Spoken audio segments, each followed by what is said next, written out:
प्रातज्योतिर समस्त दर्शक भाई भणी मानकु मोर शुभेच्छा एवं अभिनंदन जनाए।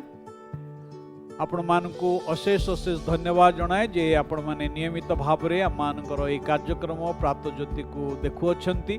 मो विश्वास करुच्ची ए कार्यक्रम द्वारा आपण माने ईश्वर आशीर्वाद पाउछंती। दयाकरी कार्यक्रम नियमित भाव में देखंतु एवं आपणकर बंधु मानक मध्य देखिबा पई उत्साहित करंतु। ए कार्यक्रम संबंध में जदि आपणकर कौन प्रश्न बा कौन संदेह थाए ता दयाकरी आम को जनातु। जदि आपण मानकर कौन प्रार्थनार अनुरोध मध्य थाए ता मध्य आम को जनातु। आमे माने आपण मान निमंते ईश्वर निकट में प्रार्थना करिबो।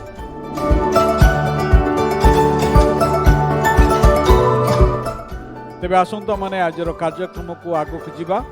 आजर आलोचना माने ए प्रकार भाव आरंभ करिबा जे या विशेष करी आजर आलोचनाटी आमर युवा भाई भणी मान निमंते किंतु आम समस्त निमंते, कारण ईश्वरंकर वाक्य समस्त निमंते प्रयोज्य अटे।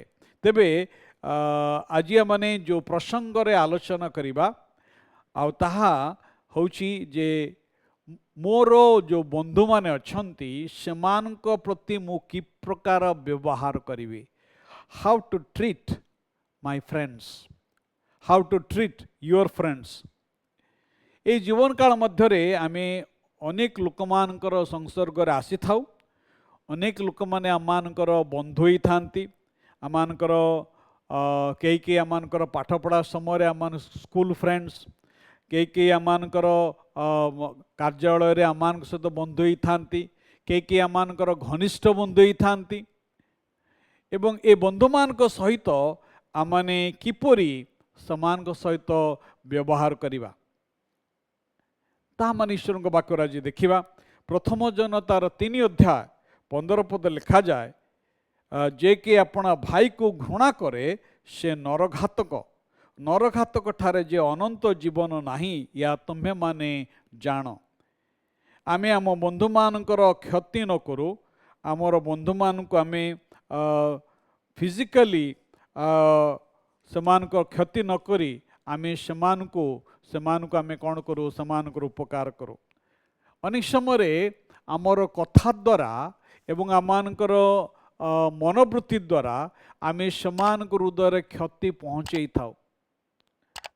एक युवा मनुष्य भाव में प्रभु आम ठारू ये अपेक्षा करती जेपरि आमे प्रेम, धैर्य, सहिष्णुता, सहानुभूति आम प्रतिक्रिया रे प्रकाश करूँ। जितेबले कौन सी कथा मैंने शुणु तत्क्षणात आमानकर विपरीत प्रतिक्रिया प्रकाशित होता है। आमर कार्य द्वारा आमानकर वाक्य द्वारा एपरी कौन सी विषय न करूँ जहाँकि आमानकर बंधु मान को कि सर्वसाधारण रे कौन से मनुष्य को आघात न देऊ। याकूब तार 4 अध्याय 11 पद लिखा जाए, हे भाई माने तुम्हें माने परस्पर ग्लानि कर नहीं। जे भाईर ग्लानि करे किंबा भाईर विचार करे से व्यवस्थार ग्लानि करे वो सेथर विचार करे। आमे आमनकर बंधु मानकु सेमानकर विषय रे मंद कथा न कहू, सेमानकु समालोचना न करू। अनेक समय क्रिटिसिजम आमानकर बंधुत्व मध्यरे समस्या सृष्टि करि थाए। आमे जेतेबेले आमानकर बंधु मानकर बचसा करि थाउ, सेमानकर समालोचना करि थाउ, सेमानकर विरुद्ध रे नकारात्मक कथा कहि थाउ, ताहा मानकर संपर्क आमानकर बंधुत्व को नष्ट करि थाए। आमे समस्त जानो। सेदिपाई आमे ए समस्त विषय ए नकारात्मक आलोचना, समालोचना, बचसा यह प्रेमर व्यवस्थार परिपंथी अटे। आमे समान विरुद्ध रे मिथ्या कथा न कहू।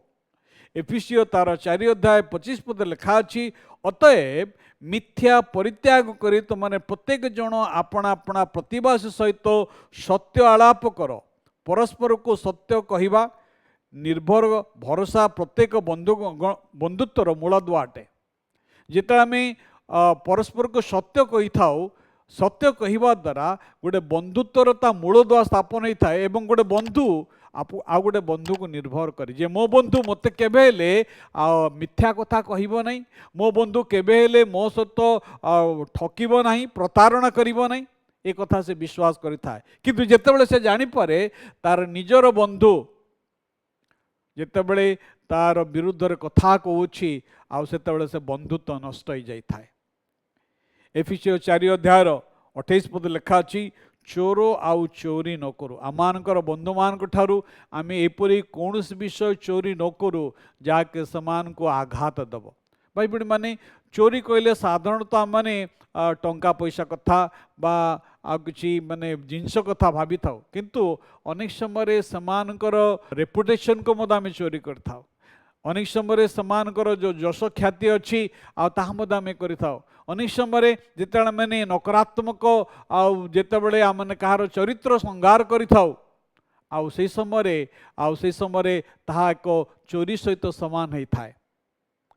आम बंधु मानकर व्यक्तिगत विषय रे आमे हस्तक्षेप न करो। किपरि आमनकर बंधु मान सहित आमे आचरण करिबा, सेमानकर व्यक्तिगत मामला रे ऊपर पड़िकरी सेमानकर व्यक्तिगत मामला रे आमे परामर्श देवा पे आगो को न आसु।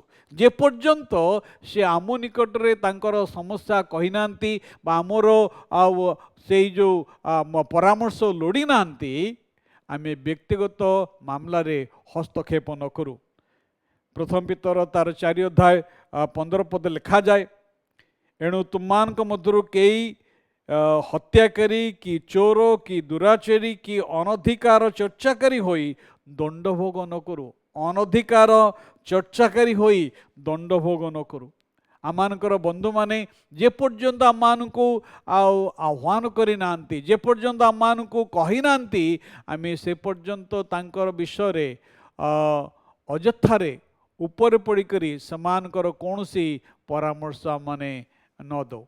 अनेक समय आमाने देखु आमान चतुर्पार्श्वर लोक मैंने डाक्तरी पाठ न पढ़ी करी भिन्न भिन्न औषधर प्रिस्क्रिप्शन सब मागणार बांटी थांती।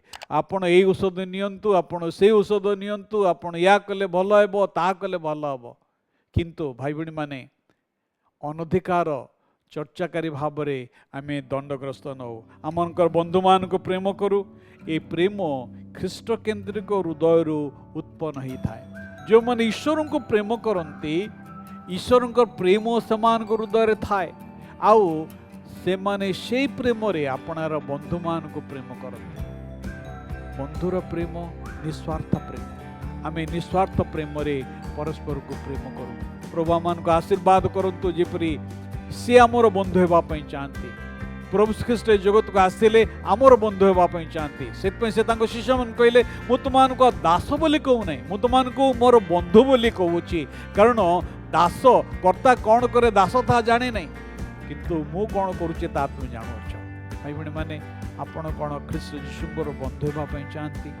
आपणकर बंधु को आपण किपरि व्यवहार करुछन्ते? आसतु प्रार्थना करिया। प्रभु तुमर वाक्य निमंते धन्यवाद होचु। प्रत्येक श्रोता बंधु मान को तुम्हें आशीर्वाद कर, से हृदय कार्य कर। जेपरी प्रभु तुम सहित संपर्क से जड़ित हेबे एवं प्रभु तुमर बंधुत्व को स्वीकार करेंगे। प्रत्येक को तुम्हें आशीर्वाद कर। यही प्रार्थना यीशुंकर प्रिय नाम उत्सर्ग करुछु, आमेन। एतड़े पिता परमेश्वरंकर असीम प्रेम, प्रभु ख्रीष्टंकर अनुग्रह, पवित्र धर्मात्मा परमेश्वरंकर चिरंदन शांति शक्ति एवं सुमधुर सहभागिता और चेतना आम मानकर सहित ख्रीष्ट प्रत्येक विश्वासी भाई भूण मान सहित यही समय ठूँ ख्रीष्ट यीशुंकर द्वितीय आगमन पर्यंत सदाकाल संगे संगे रही मंगल एवं उपकार करंतु, आमेन। समस्त को नमस्कार। ईश्वर आपण मान को आशीर्वाद करंतु।